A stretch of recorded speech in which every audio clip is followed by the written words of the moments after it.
Ngayon ay celebration ng unang birthday ng bunga ng pagmamahala ng mag-teenage lover na Milton at Anika.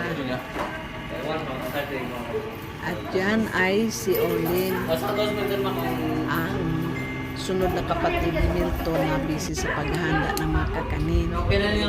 Itong si Milton at si Anika ay nagsama na sila pero hindi pa sila kasal dahil si Anika ay 16 years old pa lang at napagpasya namin ng magulang na sila ay pagpatuloy ang kanilang pag-aaral at si Anika ay grade 11 at si Milton ay regular first year IT course at yan ay si Bibi May ang bunga ng kanilang pagmamahal.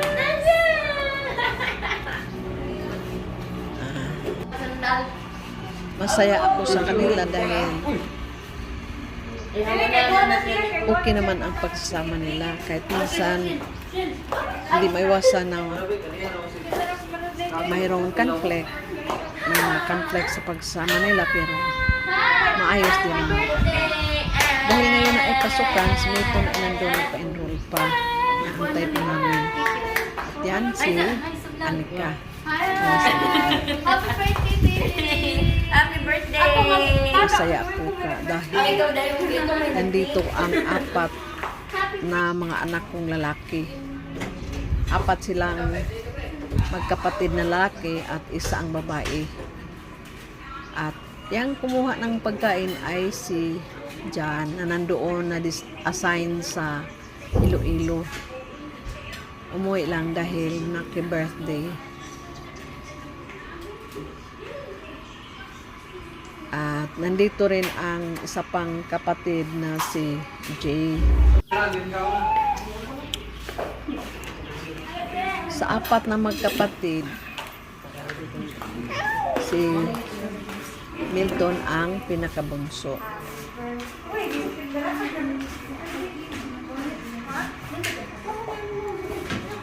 Ayan ang mag-teenage lover na Anika Milton.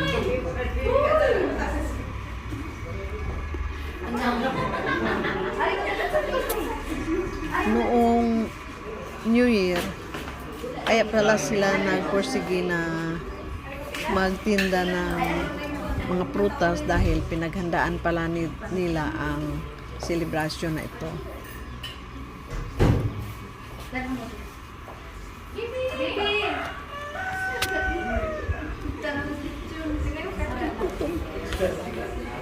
Gutom, nitudlo sa litson.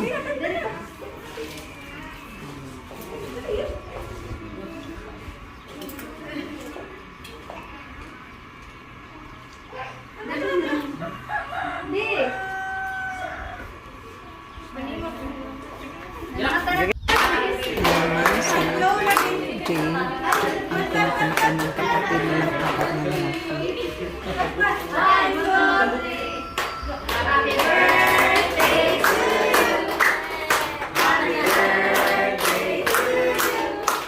Sa likuran,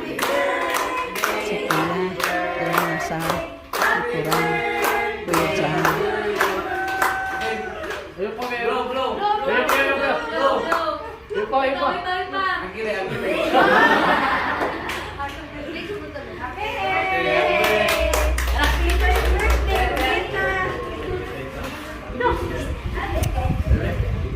At kainan na.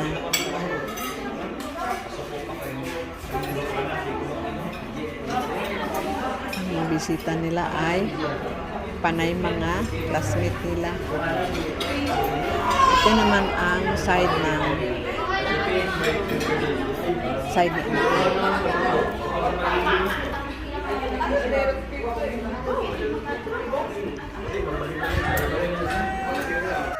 kamu may nalanay kamay. Ito, para ba sa baby? At pagkatapos kapwa na nagsalisa na dahil magpasok yung dalawa.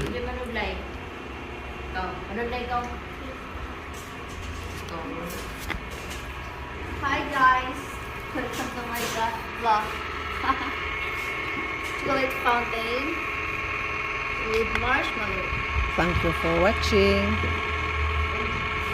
Ilan Sana maraming pang darating na birthday ng apo kong si Bibi May. God bless.